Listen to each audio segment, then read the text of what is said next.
In this video, I'm going to give a brief overview of form criticism, a discipline that is used when people are engaged in exegesis of Scripture. So basically, form criticism is the study of individual units of material that can be separated from their present literary context with special attention to their formal characteristics. So what we mean here is that in biblical text, you can identify or see that there are certain units of material that have the appearance of being some kind of special form. So for instance, in the Gospels, you might be able to see, okay, here is a parable. And so you can see that as a type of material that was somehow or another utilized in the construction of the gospel. Or if you're looking, say, at something that Paul may have written, you might identify something that looks like a hymn or a creed, or maybe it is a saying. Or you can look at times when proverbs are used, or you can look at other types of material that seems to be embedded into a greater story or a greater literary piece.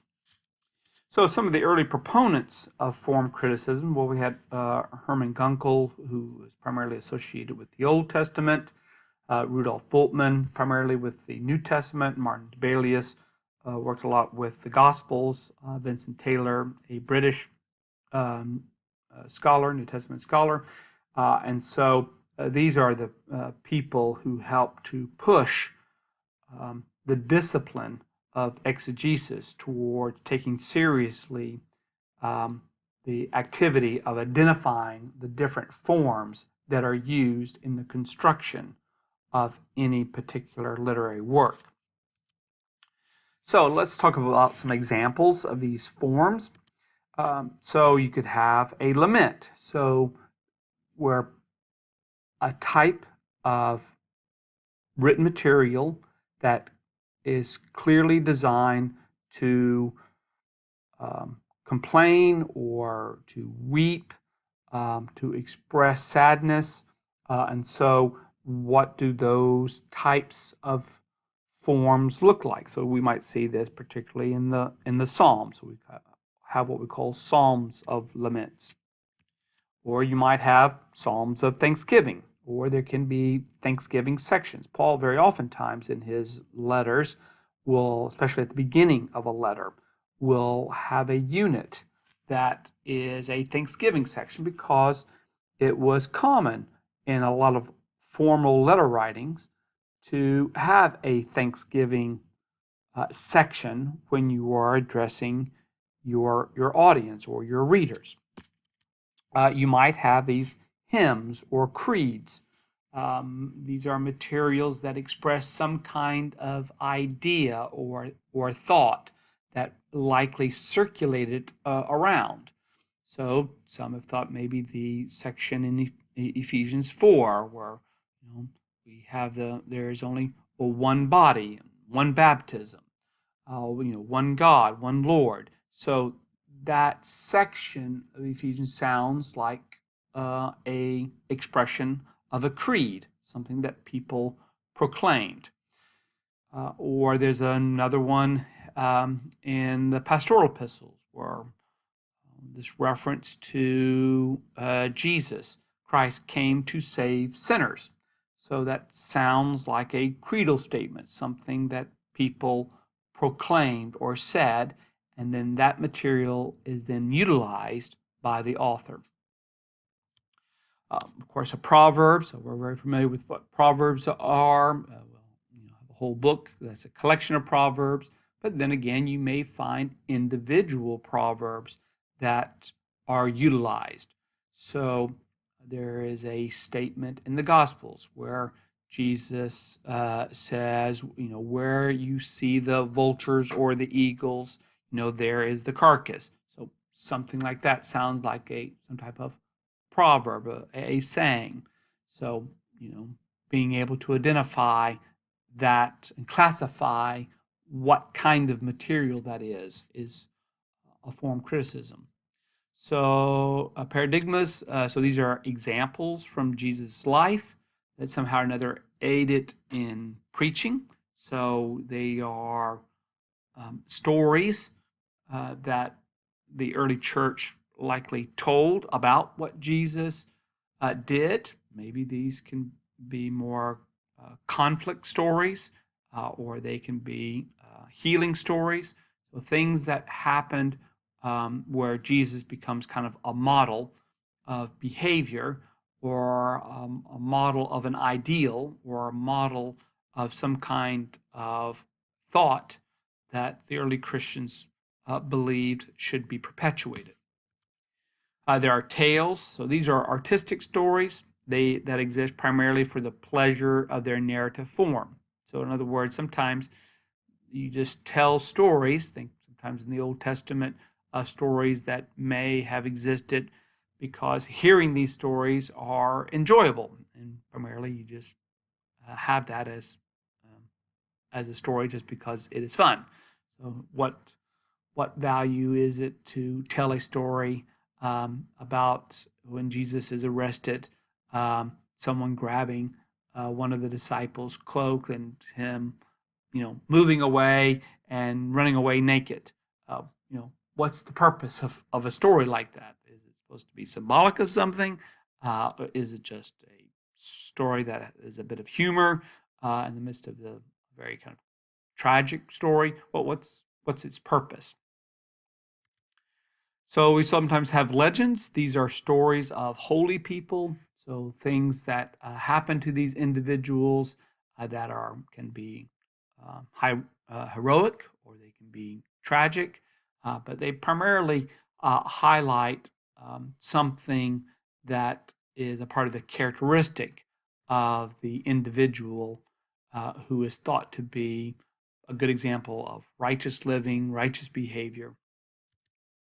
Then there are myths, and these are stories that reveal a perception of a different reality. So we have to be careful with the term myth, because very frequently today, when people think of something being mythical, we think of it being not real, that it is something that is false, that is made up.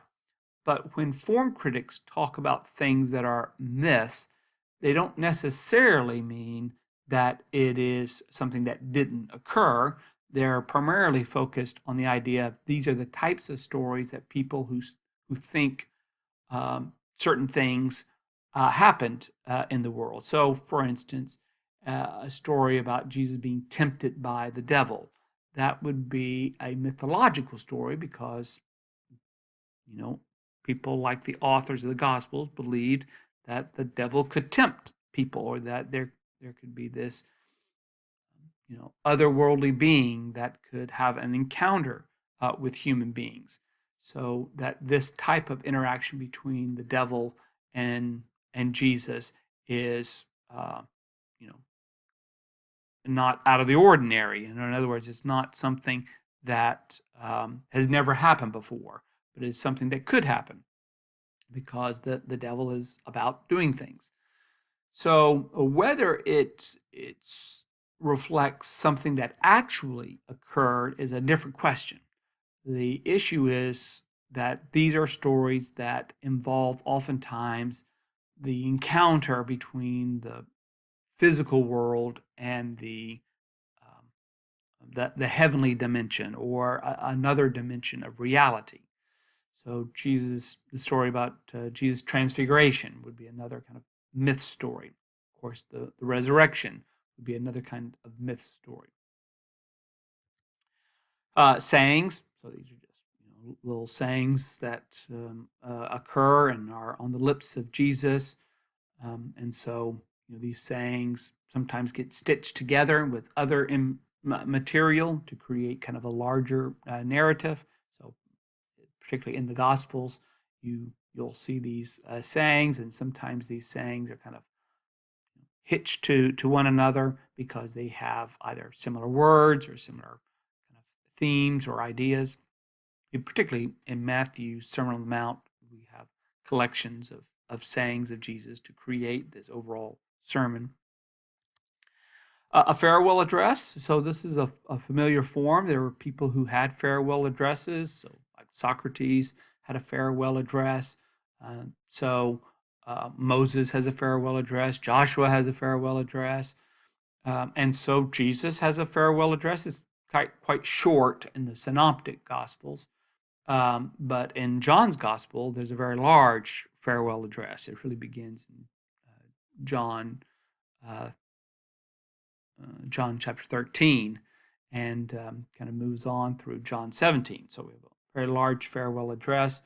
And so trying to identify things where a character gives his kind of last speech and says something about that person's character or what was important to that character. Then, of course, there are speeches. So here you might think of like the Sermon on the Mount. So that would be like a speech, but it's a speech that is kind of a collection of sayings. Or you might have, say, the speeches you will find in the book of Acts. So Stephen has a speech, and Paul has speeches. Peter has a speech. So a speech is a form. And so how do these speeches line up with what one might know about other speeches in ancient literature? Household codes. Household codes reflect an element that we find in ancient literature where there are instructions. Usually these instructions are directed towards males and how males should order their household because it was important that there was order within society, and it was the responsibility of the head of the house to ensure that stability and that order. So very oftentimes these codes or rules about how a master or a husband or a father treats those that are in his care. In the New Testament, we see household codes. And so these codes, interestingly enough, are sometimes directed towards women. So where Paul might talk to wives directly rather than talking to husbands about what they need to tell their wives. But, Paul does carry on some of the ideas of the patriarchy of his time. And so he does talk to fathers and, about how to raise their children and about masters and what they need to do with their slaves. But sometimes as well, he addresses slaves directly, since many Christians would have been slaves at the time. So household codes have to do with the expected behavior within the domestic scene. So why is form criticism important? Well, what happens when we're engaging in form criticism is we're showing how biblical authors may have formatted their inherited material. And then what helps us is we're moving closer to identifying more accurately the content and nuance of that material. So if you have a section and you know what its form is, and you know how this form is used in other materials, then you kind of know the overall purpose of this material is to accomplish this particular task. Now, of course, authors can nuance a form to fit a larger rhetorical purpose for their material, but identifying the form helps us to see what's going on. This type of material is used for this kind of purpose. Now, this is really important because if you get a form confused, in other words, you look at something, you think, okay, this is what the form is, and it's incorrect, then you may be making some assumptions about how that material, how that teaching is functioning, because you're thinking it's functioning according to patterns that are oftentimes utilized with a certain form. And if it's not that form, then it may not be following that particular pattern. So I think of particularly legal sayings and prophetic sayings. So sometimes prophets talk in ways, and they use in their speech, in their denunciation of things, in particular hyperbole. And so we recognize hyperbole as a feature of particular prophetic speech, but it's not legal material. Legal material is different. So sometimes people look at particularly things that Jesus says and thinks he's engaging in legal sayings, but the form is not legal. The form is prophetic speech. And so people are treating sayings of Jesus as if it's law, when really it's denunciation, prophetic denunciation, and can misapply that material. What the exegete faces is oftentimes two challenges. They face the challenge of an independent material's content is unknown. So we might see a creed, for instance, and we don't know the context of that material prior to how it was utilized. And so we have to be very cautious being too definitive about its meaning. So if we see a creed or we see a hymn, we might be able to imagine, we're going to speculate, oh, this existed. Paul utilizes this material because his audience knew it. A famous example would be Philippians 2. So Philippians 2, starting in verse 5 through verse 11, is oftentimes seen as a hymn, and so it's oftentimes imagined that this is some kind of hymn that his audience might have been familiar with. It focuses on Jesus, self-sacrificing, self-giving. And so Paul utilizes this hymn as he's making this encouragement to the Philippians to act with humility. But we have to be careful that we know definitively how that hymn would have been used by the church before Paul chose to include it within his letter. Canonical context of independent material. So, in other words, where we find it in Scripture are often assumed to be secondary. So, again, taking Philippians 2 as an example, we often assume that where we find it now is secondary. In other words, it had some previous existence. But we do that unless there is sufficient reason to think that they are more likely to be the author's creation. So if some case can be made of why we think this material is not a hymn that existed among the church that Paul utilizes, but instead was something that Paul created, for this particular section of his letter. In other words, he's the author of the hymn.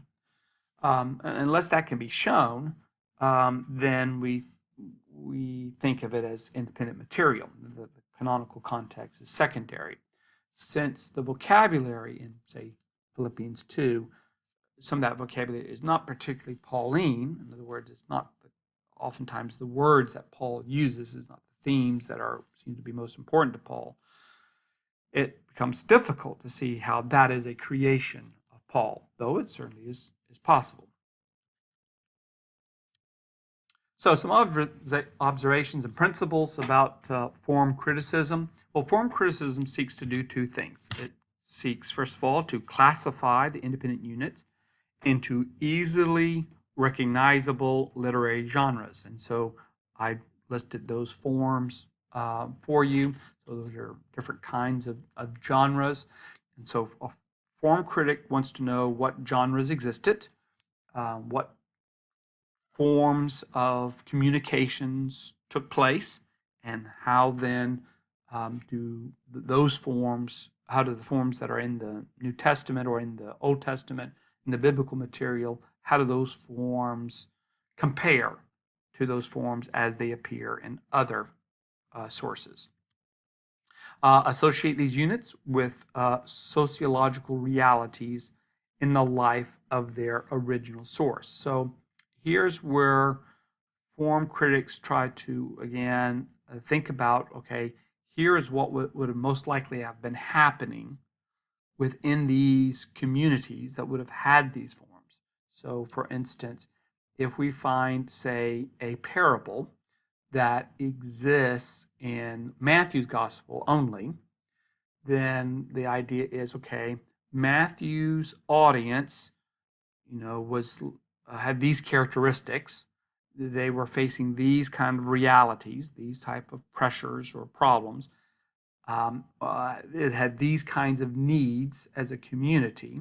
How might this parable have functioned for them prior to the author of Matthew's gospel incorporating that parable into his gospel?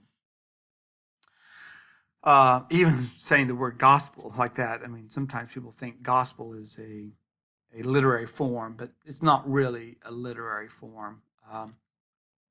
Our gospels are written already into the form of what is sometimes known as a bioi. And so trying to compare what we have in the gospels with known biois has been something that's been going on for quite some time.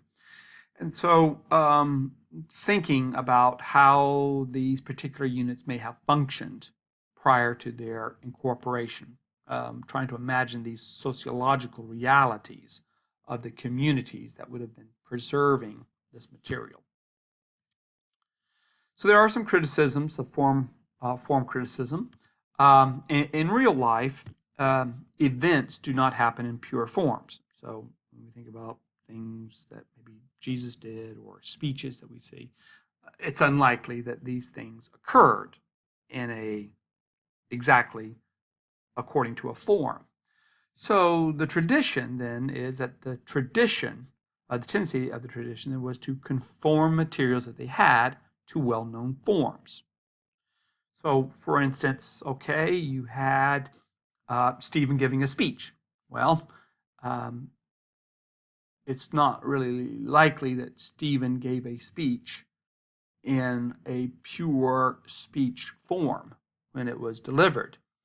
But something of what Stephen said was remembered, it was recalled, aspects of that speech. And someone like the author of Luke Acts knows about speech forms and then fashions the ideas, the thoughts of Stephen into a form. Or Jesus has an encounter with Pharisees, so that's an event that took place and things happened and said, but that event was remembered, passed on, and shaped to reflect kind of conflict stories, or stories where you are focused on the final saying of the person that is admired in the conflict. So sometimes the conflict stories focus is not so much on the conflict, but on the final saying, the final teaching of Jesus in that event. So how do these stories then become shaped so that they fit more easily into the form, because people understand the form and therefore they can communicate the message that is intended through that form. So in this way, like stone smoothed over time, these stories or these speeches or these creeds or these hymns, they get worked on until they arrive into their form, in their literary form that we have in the biblical text. And finally, I'll just say that there are no general laws about change occurring in ancient popular mythic tales. So that's probably one of the criticisms of, particularly of those form critics that focused on what they identified as myth. And they oftentimes made the assumption that, well, there are these myth stories that have existed throughout, many generations, and certainly in more recent times, and then make the assumption that, well, myth stories behaved back in ancient times in the same way that they've happened in more recent periods of time. And there isn't a set pattern or law about these changes that occur. And you have to be careful as well of anachronisms, where you think that what occurred at a later time in human behavior, human development, that those would necessarily have occurred in earlier times. So some of the assumptions that are made about how these forms got changed until they get to their place in the biblical text may present as if they are following some kind of law, some kind of requirement that existed. But general laws about change just really didn't exist. And so you kind of have to keep tentatively some speculations or some conclusions about what kinds of changes took place with the material. And so that's a very brief introduction to the discipline of form criticism that is very often used when people are exegeting biblical texts.